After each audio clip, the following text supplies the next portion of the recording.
Muito obrigada, Sr. Presidente.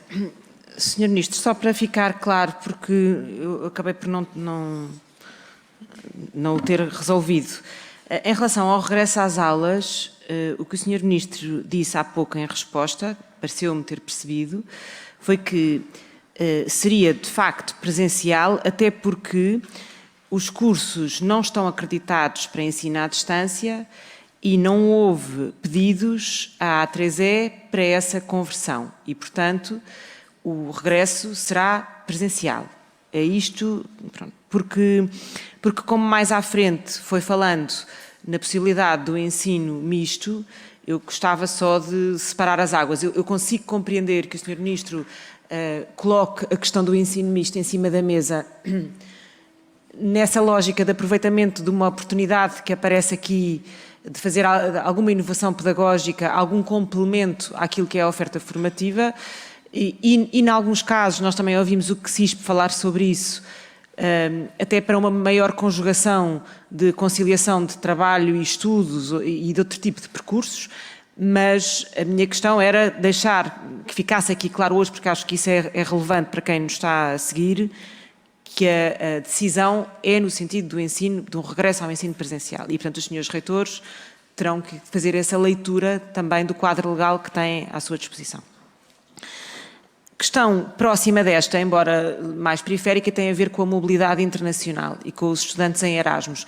Em audições anteriores, eu perguntei ao Sr. Ministro qual é que ia ser o desenho dessa oferta no próximo ano, não só dos estudantes de Erasmus, mas também dos estudantes em mobilidade de facto, porque, como também acho que já tive a ocasião de lhe dizer, mas já não tenho a certeza se foi consigo, peço desculpa, se foi noutros fóruns aqui em que discutimos ensino superior, há universidades às quais os nossos alunos portugueses se candidataram que estão a dar a resposta de que os alunos poderão permanecer em Portugal, mas farão os seus ciclos de estudo à distância. Portanto, toda a experiência internacional perde-se em certo sentido porque têm aulas com professores estrangeiros através do computador, mas não têm essa experiência.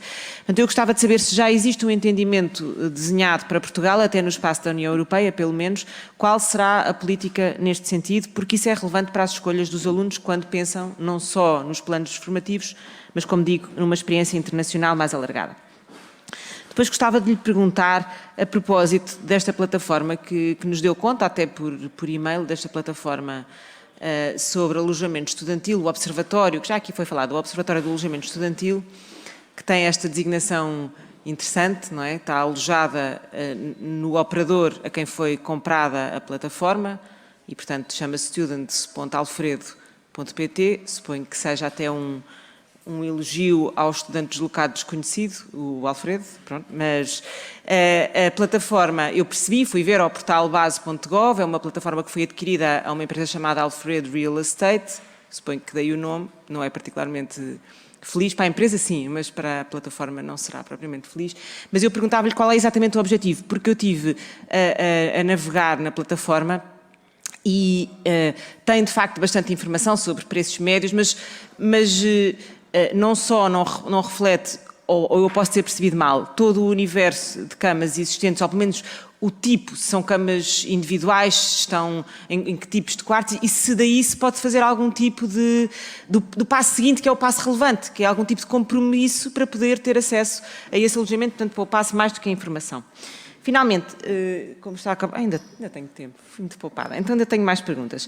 Tenho uma pergunta muito simples sobre a ação social escolar, que é na sequência daquilo que já lhe perguntei anteriormente, que era só para o Sr. Ministro poder, se fosse o caso, precisar qual é o valor com o qual foi reforçada a ação social escolar em sede orçamental, mesmo que seja um rearranjo de verbas.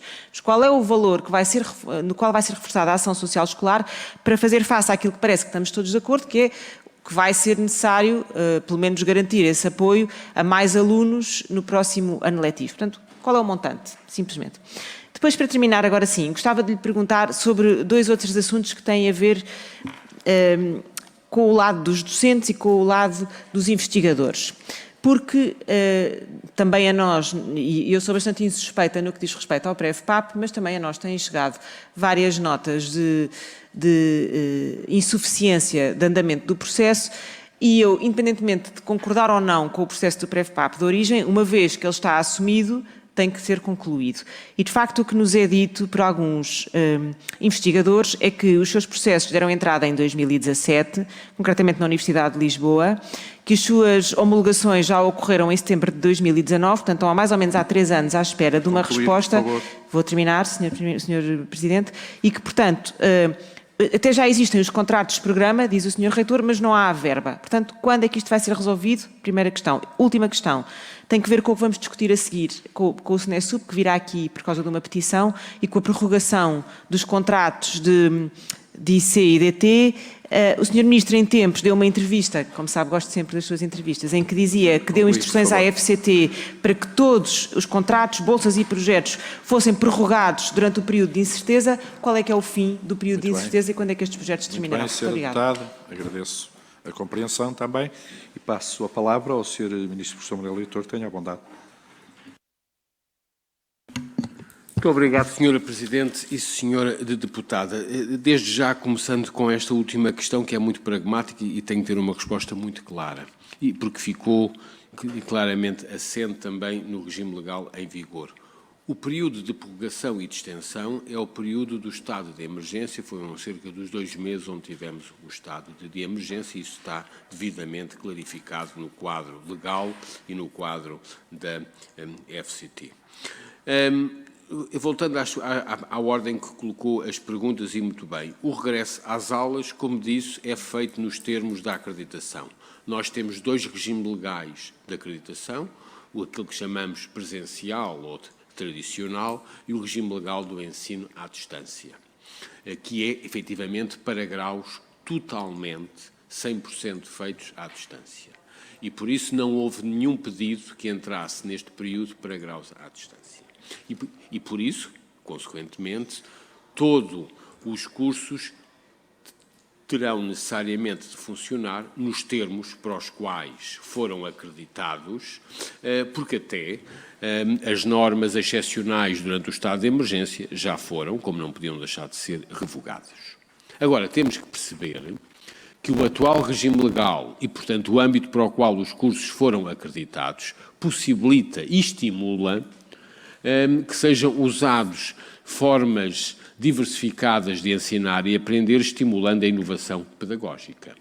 E, à semelhança de um quadro europeu muito bem estabelecido, diz que os graus têm que ser atribuídos presencialmente, mas que cada módulo pode ter até 74% de componentes à distância. Isto é o que o nosso regime legal diz e, portanto, é esse regime legal. Agora, as condições de acreditação de cada curso são feitas curso a curso, por isso é que temos uma agência de acreditação independente e o que eu tenho insistido com todos os responsáveis e com docentes de muitas instituições é que os cursos têm, naturalmente, que seguir os termos onde foram acreditados, caso a caso, e esse é o nosso objetivo, que tem que ser feito com o realismo da realidade que vamos viver semana após semana, sabendo que vamos enfrentar um outono e um inverno inédito e que também há uma oportunidade grande para inovar e para melhorar o processo, recorrendo, em alguns casos,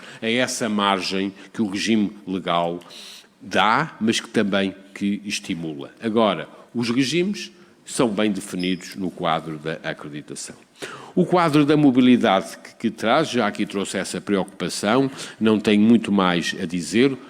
Para a semana teremos um novo Conselho Europeu, temos estado em contacto sistemático com a Comissária Maria Gabriel e neste momento a ideia é voltar a reforçar o quadro da mobilidade no caso Erasmus, e são essas as orientações que temos passado à agência Erasmus em Portugal, sabendo nós que há uma retração bastante grande em todo o quadro de mobilidade e essa será particularmente difícil de recuperar nos próximos meses, mas neste momento não houve qualquer orientação nos serviços da Comissão Europeia que coordenam os processos de financiamento às bolsas Erasmus para alteração do quadro, a não ser seguir as regras de mobilidade de cidadãos entre a Europa.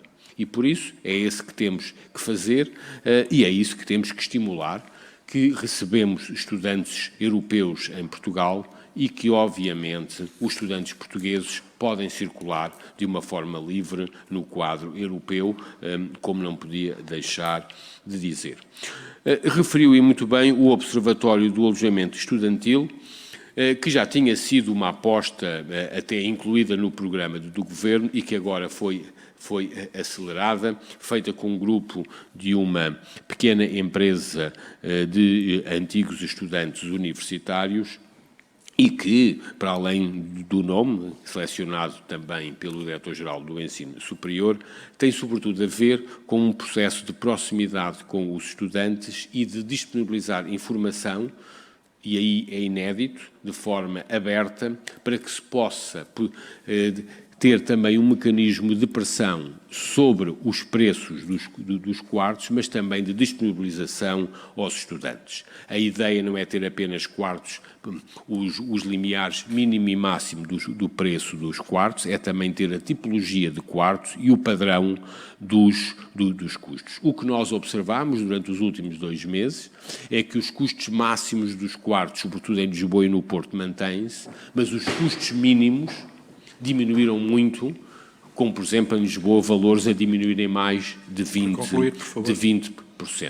Para além disso, este observatório também compara ainda as residências públicas e, por exemplo, hoje sabemos que temos em todas as residências, particularmente em Lisboa, mas sobretudo no Porto, muitos quartos vagos nas residências e, portanto, este observatório poderá também dar a disponibilidade aos estudantes, semana após semana, da situação das residências públicas, para além daquilo que é o preço e o tipo de todos os quartos disponíveis. Isto é feito com tecnologia, recorre a sistemas de processamento de informação, usando inteligência artificial, com a observação diária de mais de 300.000 anúncios que são sistematicamente colocados e disponibilizados pelos proprietários desses próprios quartos. Muito obrigado.